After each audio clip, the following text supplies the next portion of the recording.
welcome back to another episode of Al's Kitchen. So you know last time I said I was going to do a chicken doppiaza? Nah, changed my mind. I wanted to cook a curry which many refer to as the king of curries, and it's going to be a nice hot chicken jalfrezi. Now I have cooked a jalfrezi many years ago and it is amazing. It's one of my biggest hitters, but I'm going to attempt to make an even better version today. So if you love a hot jalfrezi, quick fry, I think that's what jalfrezi means, you're going to adore this recipe. Now before I give the recipe for the jalfrezi, I want to move on to a topic which I don't discuss very much, and that's Patak's pastes. Now I've always steered away from Patak's paste because I do like the idea of cooking from scratch at home without the jars. But some of you will be familiar with the taste of Patak's pastes in your curries without even knowing it. Many BIR, that's British Indian restaurants, use Patak's paste in the curries, and they do, some would say, take them to another level. They give it a lift, they give it a lovely dynamic taste that's pretty unique. Now the curry is good to go on its own without the pastes, so don't be thinking if you don't make this masala paste, which I'm about to show you, that it's not going to be any good. Not true. But just by adding a tablespoon of a paste to hot curries like jalfrezis, vindaloo and madras, and even masala dishes, will take it to another level. But that's for you to decide. So let's get on making this masala paste. So what you'll need is some natural yogurt. Basics will do, any cheap yogurt, not Greek yogurt. And we're going to empty this into the bowl. Let's get rid of that. And it's a really simple sauce to do, and what you're going to do is, once you've made this, you can freeze this in ice cube trays, and all you do is just put one in a curry when you decide to cook.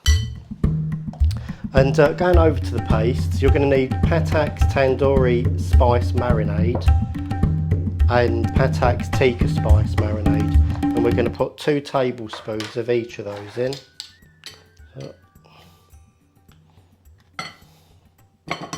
One.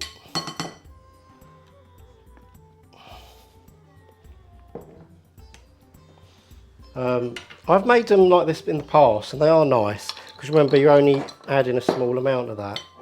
And now over to the tandoori one. Don't worry about cross-contaminating, it's all curry. Put that to the side. Now we want 2 tablespoons of tomato puree. Just throw that in there. God, it's hot out today, 30 degrees, but cloudy. And there's me choosing to be in the kitchen. But I want to provide content for you. And now we're going to add some of Al's mixed powder. If you haven't seen the recipe, it's on the channel. Just go YouTube and search Al's mixed powder. I want a teaspoon of that. Right, so now I've got my Coleman's mint sauce, yeah. This is the mint sauce that you'd use on your lamb. And again, we want a teaspoon of the mint sauce.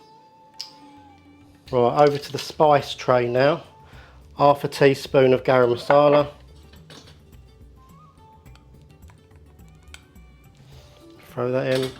And half a teaspoon of the TRS red food colouring. Here we go. And this is going to take the curries to a lovely vibrant red colour. Right, so all you need to do now, guys, is just give that a good whisk.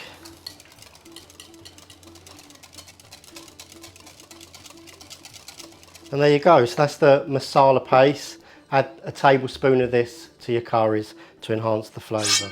Okay, so let's move on to the main event, the chicken jalfrezi. So we're going to start off with 50 grams of red pepper. This has been chopped chunky, and we've got 50 grams of green bell pepper and half a small onion. This has been chopped chunky. In a jalfrezi, you don't want it too fine, you want a little bit of chunk going on in there. And over to the spices, I have here 4 green chillies. They've been stripped nice and thin so that they kind of disappear into the curry without disappearing totally. So you want a little bit of chilli heat in there. So we have a teaspoon of hot chili powder. Here we have a teaspoon of dried fenugreek leaves. Here we have a teaspoon of mixed powder. If you don't have mixed powder, although I do recommend it in this recipe, use a tablespoon of mild madras curry powder. I used to use Raja brand. Here I have 2 tablespoons of tomato puree. Again, this is mixed with a little water. And we have a 1/4 teaspoon of garam masala here. And here we have a 1/4 teaspoon of salt and half a lemon. We're just going to squeeze some juice in the curry. And I've got 8 pieces of chicken tikka. Now again, that's just my preference for this dish. I think you can't beat a chicken tikka jalfrezi, but you can use some raw chicken. Just make sure you cook it through, or you can pre-cook the raw chicken ahead of time, so you can throw that in at the end. And I have quartered a tomato here, so I have 4 slices of fresh tomato. Not forgetting the all important coriander.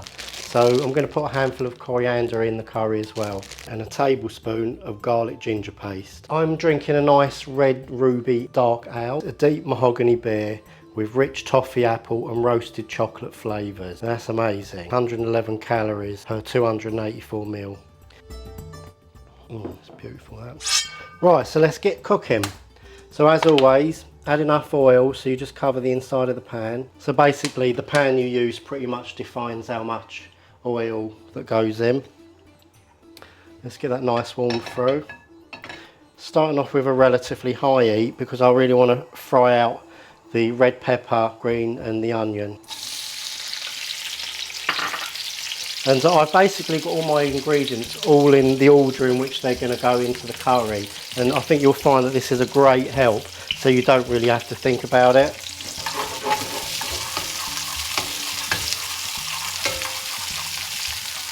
So just toast those out.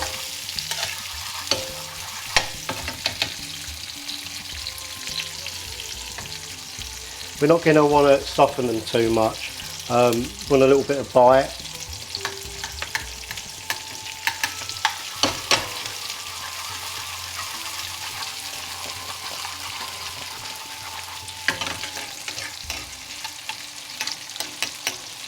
I do love a jalfrezi, and I think it's popular amongst the fans, so I thought, yeah, why not, let's give it a go. If you want to smoke the vegetables, just give it a little squirt of oil in a hot pan.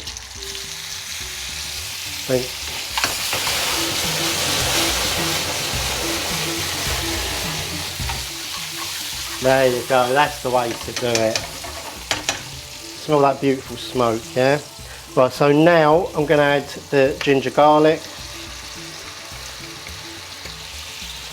I don't know what it is about lemon, but it seems to really love the flame.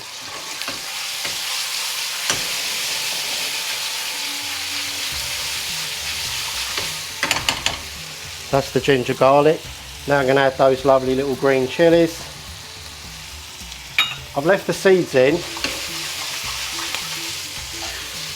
because I want this to be nice and fiery. If you can't do the flame, don't worry about it. I've got a lot of experience, so you know. That's looking good. Right, in goes the chilli powder, the mix powder,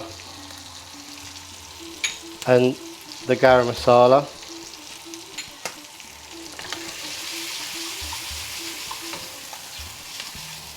Don't fry the spices for too long, because we don't want to burn them. So I'm just going to add a drizzle of base gravy just to make sure that nothing burns.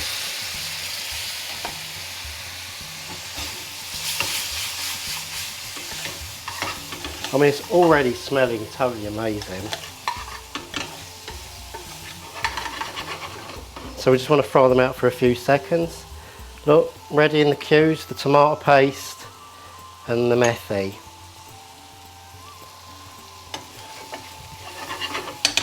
So in goes the tomato paste. See how quickly we can turn these curries out once we've done all the prep. It's really not hard, is it? Right, we want to fry that out for about 30 seconds. Again, I'm going to utilise the base just to make sure we keep it ticking over and not burning.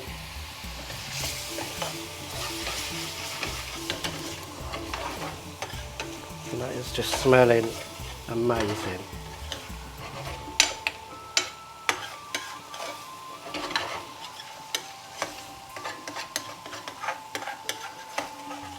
I mean, that smoky flavour that you produce from the flame, I used to think it was an ingredient. And some curry houses would smoke curries much more than others. And I'd be like, what the hell are they putting in this? And he said, oh, it's technique, my friend, it's technique. So he took me into the kitchen, created a big flame in the big curry house kitchen. And the flames were just tremendous. And yeah, the smoke went right through the curry. So if you have a flame and you can do that, it really adds something. So now we want to put our first full ladle of base in.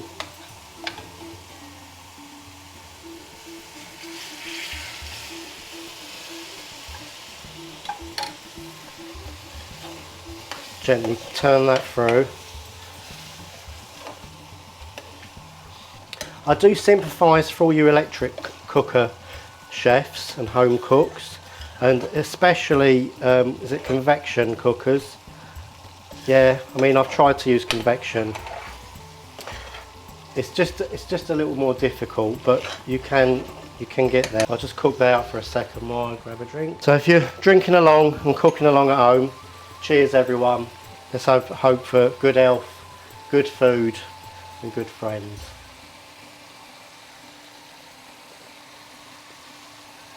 Let me just put the extractor light on, maybe you'll get better colours. There you go. So as it's caramelising around the edges, don't let it burn, just turn that in.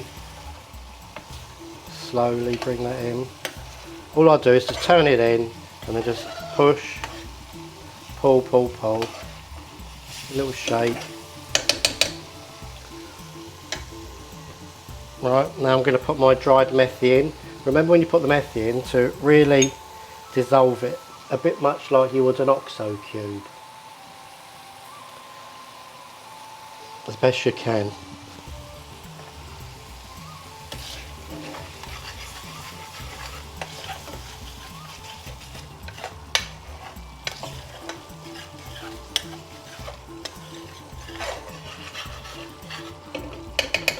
Right, now I'm going to put in my chicken.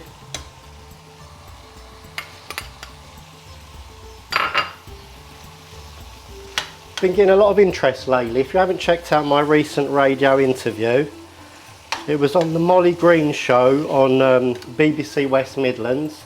I think it's 95.6, and I had a lovely little chat with Molly at the weekend.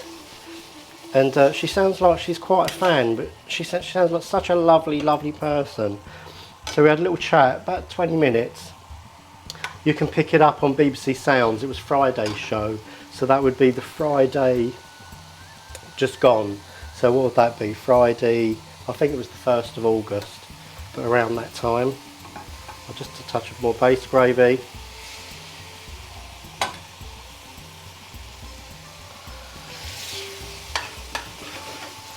Right, now's the time we're going to put the tablespoon of the red masala paste in. There we go. Just turn that in.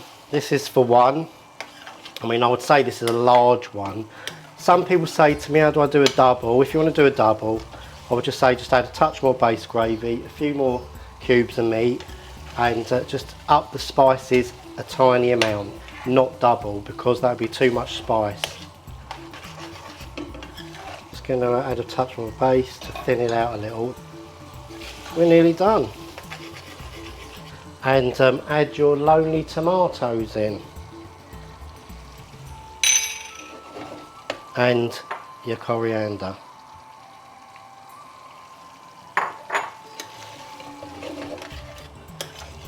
Just want to say thanks to all the support and the subscribers. If you're new on here, greatly appreciated. Right, I think that's nearly time to serve. So look at this beauty, eh? On a nice authentic copper purée. Now you can't get better than that, can you? And you can't get better than staying at home with your missus, with your partners, with your children, eating your favourite curries. This isn't fake away, this is real takeaway style. Nice, gorgeous, succulent chicken jalfrezi. That looks absolutely stunning, doesn't it? And you know my usual thing, just for the sake of aesthetic beauty. Just going to do a slice of lemon that I've just sliced down the middle, turn it. I always know an Al's Kitchen curry on social media now because the way they put the little lemon piece. And I'm just going to add just a tiny amount of coriander. Just put that all over the top. How amazing does that look? If you want to come over to my house, I live in South East London, we can have a curry and a beer together. One chicken Jalfrezi. Now it's time for the taste test. I mean, you've got to look at this. This is a thing of beauty, isn't it? You can't beat a Jalfrezi unless you're cooking one of my other curries. A little bit of green pepper here, superb. Look at the chicken. That is just like amazing. Why do I love curry so much? It's just madness. Let's go again. Restaurants, you need to up your game. Al's coming for you. If you like the video and you want to see more content like it, don't forget to hit that like button. Leave a comment. Let me know where in the world you are. I love my international followers. Don't forget to check me out on the radio. And a lot of people have been asking me where I get all my kitchenware. So things like this lovely copper bowl to give it that other little bit of authenticity. You can check the links below in the description and I'll tell you exactly where I get them. Right, for now, I'm Al and I'm out of here.